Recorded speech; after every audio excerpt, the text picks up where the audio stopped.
Creepy Battenberg.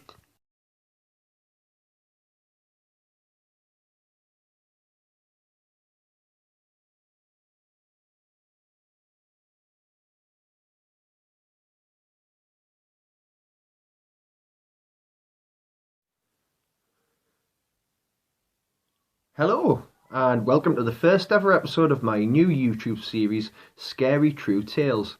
My name is Creepy Battenberg, and I'm going to be presenting to you stories that are to the best of my knowledge true. I will be sharing with you experiences recounted to me by those closest to me, and in this first episode I will retell two stories of what can happen when driving your car late at night. A well-known DJ for a radio station in my native northeast England is famed for his shows on the paranormal. A few years ago he told of ghostly sightings on a road known locally as the Spine Road. Particularly scary for me was the story of a blonde woman viewed in the rear view of unlucky motorists sitting on their back seat. In every case, this takes place on rainy nights, and it is believed that she's caused several car accidents over the last 50 years or so. Roads the world over have their own stories attached to them. Cars going through apparitions, phantom hitchhikers, or lights seen in the sky. I personally believe that tired drivers can hallucinate, causing them to think that they have seen ghosts or UFOs. Regardless of your own beliefs, you can't deny that driving a car alone down a country road, especially late at night, can leave you feeling unsettled. You are only ever a flat tire away from vulnerability and isolation, and you never know who or what could be out there at night stalking the roads. Our first story comes from a friend of mine called Steve, who told me of a drive he took 3 years ago. Story number 1. In February of 2012, I had a journey home I wouldn't forget in a hurry. Early that evening, my phone pinged.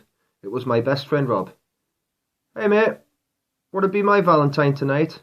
Me and Jenna's just had a bit of a fallout. 3 tickets for the Woman in Black. Let me know soon.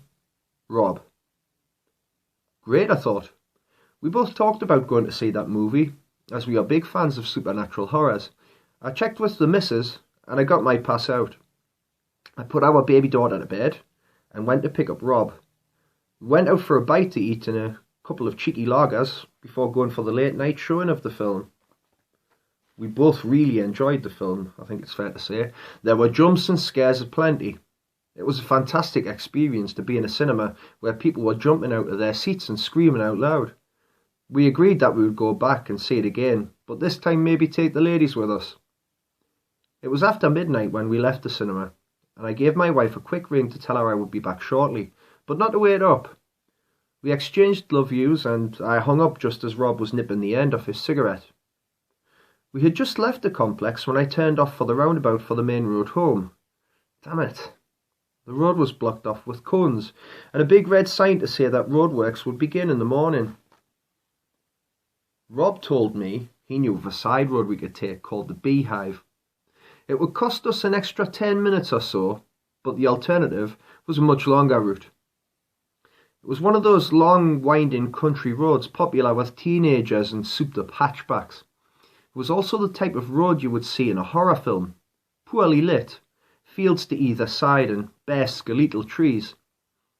After seeing the film we just had, this wasn't lost on us. We had just came round a bend, full beams blaring, when I spotted a car at my 1 o'clock. It was a large blue estate car, and standing next to it was a 6'2" baldy guy with glasses. He was holding a plastic orange bag which was stuffed full of something. He was looking at the field, but turned as soon as he saw my headlights. He looked right at us. He didn't appear happy at the intrusion. I noticed he was wearing a black coat and black trousers and shoes, just like a bouncer would wear. Rob, being the passenger, was a few seconds behind me in his observations. He asked me if I thought we should stop and ask if they needed any help. It overlapped me saying how I didn't like the look of the guy. I was happy to be past him.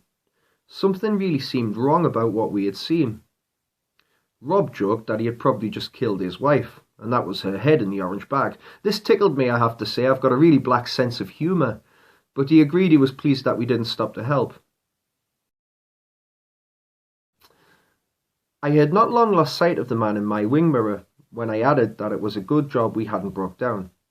All I can say is the cosmic joker must have been listening, because there was a big scraping noise, followed by a rattling mere seconds later.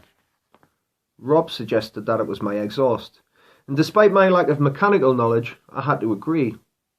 Luckily, we had just reached the village at the end of the road. I parked up in a new housing estate opposite the village green and mining disaster memorial.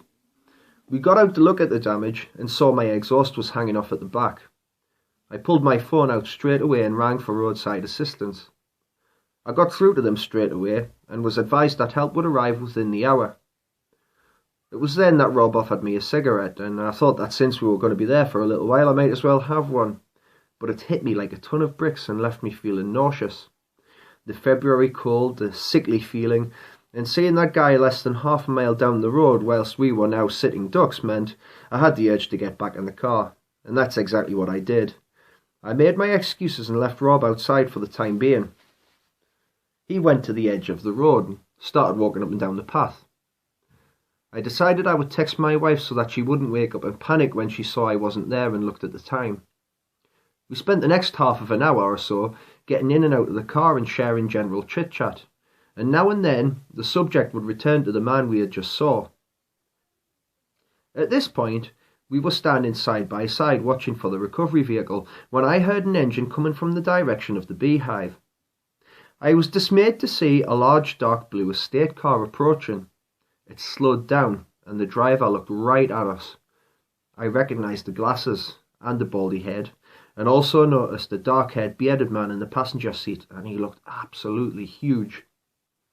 Just as I felt the fight-or-flight syndrome beginning to prick up in me, a yellow van approached from the opposite direction. I was so relieved that I nearly actually turned round to Rob and gave him a hug. I flagged it down, and the recovery man saw us and parked next to my car.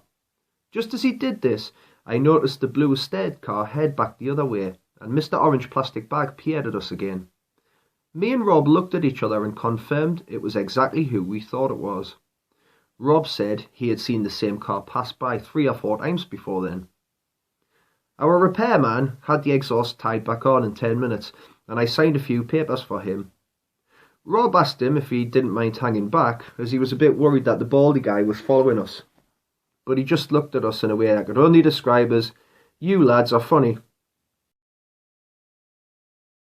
I was advised by the recovery man to keep the speed below 50 if I didn't want to break down again, and this made me nervous in case our friend in the blue car wanted to follow us or even chase us, God forbid.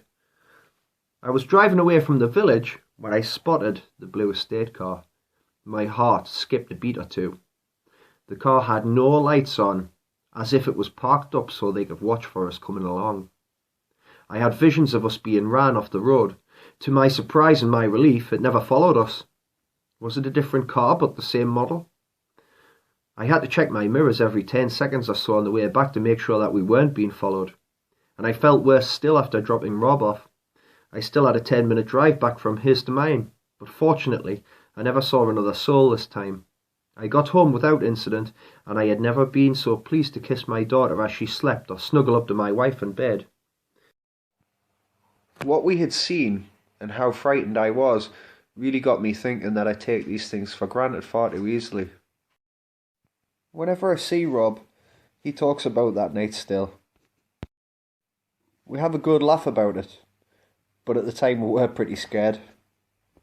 I certainly wouldn't want that to happen again in a hurry. If you are driving along a country lane late at night and you come across somebody who may or may not be burying dead body parts, please don't hang around and make sure your car doesn't break down. As I drifted off to sleep, I couldn't help but wonder who the baldy man with the glasses and the orange bag was. What was he up to? Had he really just murdered his wife? What was in the bag? And what would have happened if the recovery vehicle hadn't turned up when it did?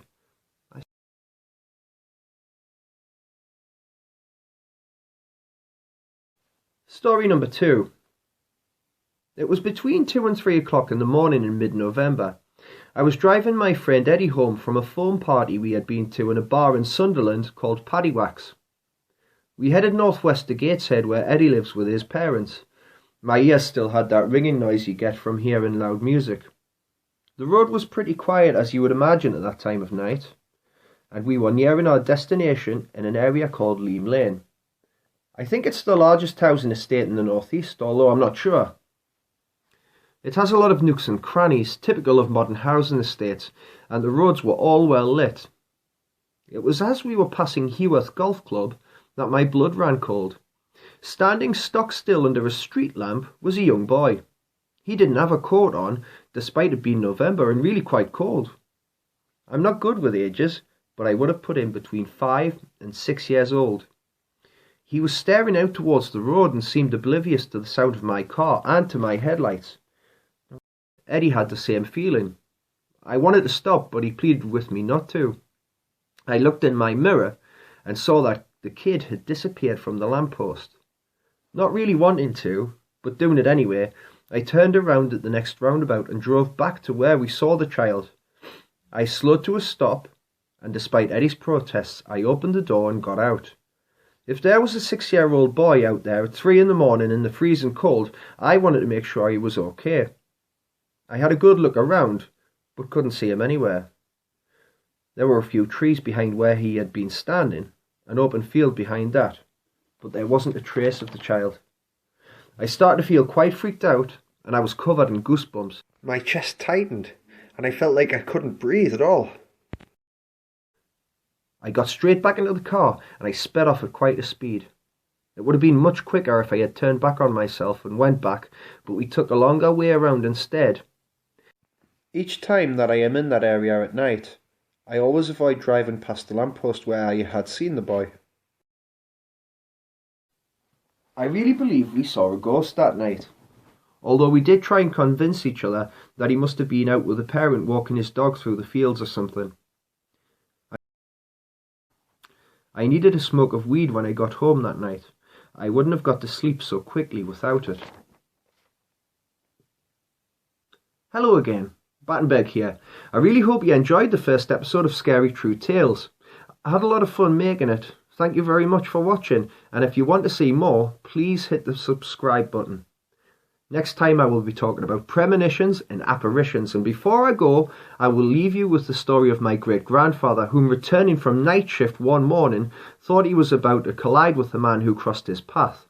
That was until the front of his bike went through him. As soon as he stopped, he left his bike and ran the rest of the way home. Until next time, I'm Creepy Battenberg. Good night.